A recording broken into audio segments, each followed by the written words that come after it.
Hello everyone, Ideal Aileen here and welcome back again to my channel. For today's new video, we're going to talk about GCash Padala. How to send money to non-GCash user with GCash Padala. If you are interested, please keep on watching.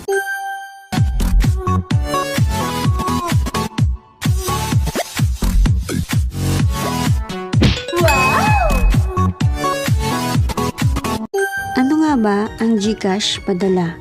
Ang GCash Padala is a brand new money remittance service that allows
send money at panibagong service fee. At kung ang receiver ay gagawa ng account or ng GCash account para tanggapin ang iyong pinadala, automatic ang service fee ay babalik sa GCash account ng sender. Ang pinaka-minimum na pwede nating ipadala ay 500 pesos. Ang service fee niya ay naka-fix sa 5 pesos. Kung lalampas, halimbawa 501, 500.01 up to 5,000 pesos, meron naman siyang 1.5% sa kung magkano yung amount na ipapadala niya. Saan pwedeng i-claim ang GCash Padala?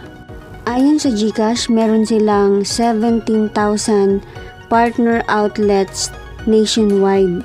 Kagaya ng posible, kung may malapit na posible store sa inyo, sa Tambunting, maraming branches ng Tambunting. Sa True Money, pwede rin natin siyang i-claim. At meron ding Panalo Express, though bago ito pero pwede nating subukan. Meron ding VIP Center, pwede rin natin siyang i-claim. At ang pinakahuli, ang Express Pay. Kung meron kayong makita, pwede tayong mag-claim. Ito yung mga partners ng GCash na pwede nating puntahan. Ano-ano naman ang requirements para mag-claim ng GCash Padala?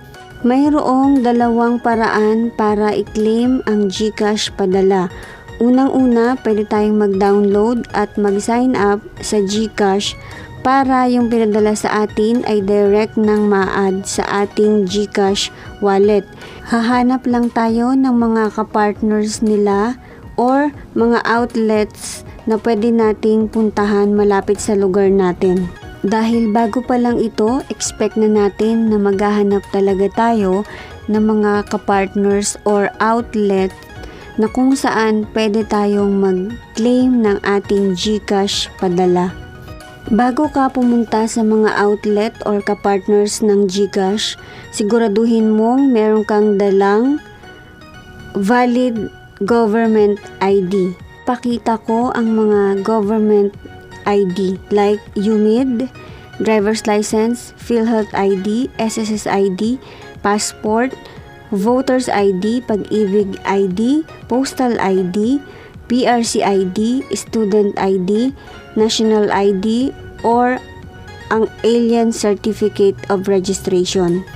Pwede mong ipa-verify sa Villarica kung ibang ID ang meron ka at hindi government ID.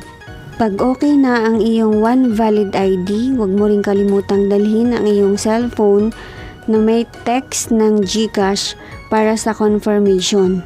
Kapag nasa outlet ka na, ibe-verify ng cashier kung ikaw ba talaga yung tunay na receiver.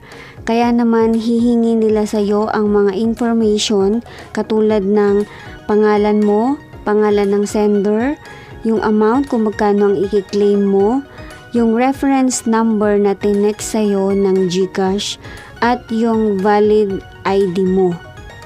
Expect mo na rin na may mga fill upan ka na form para sa verification ng transaction. Once okay na at na-process na yung padala at na-claim na ng receiver, makakatanggap ng notification ang sender na okay na at na-claim na ang padala. Paalala lang guys, kung ang iyong receiver ay hindi niya na-claim ang padala or ang GCash padala sa mga outlet within 15 days from the time na na-process siya or napadala siya, makakatanggap ng notification ang sender na i-return to sender yung pinadala.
Maganda kang internet connection.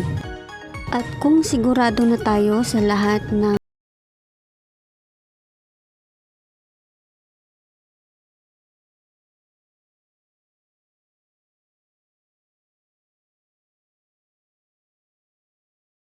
itatap lang natin ang pay 500 para ma-confirm na ang ating GCash padala transaction.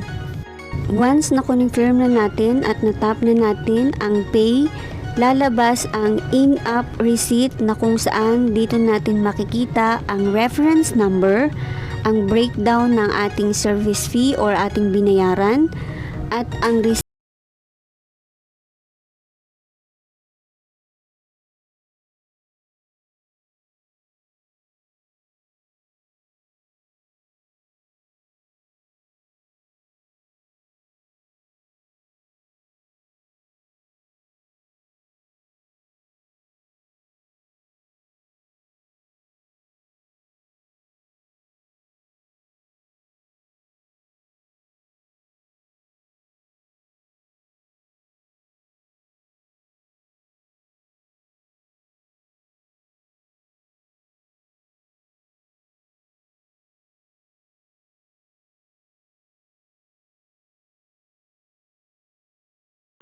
Padala.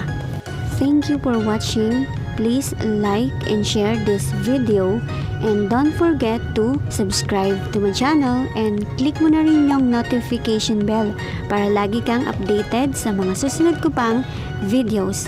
See you on my next video.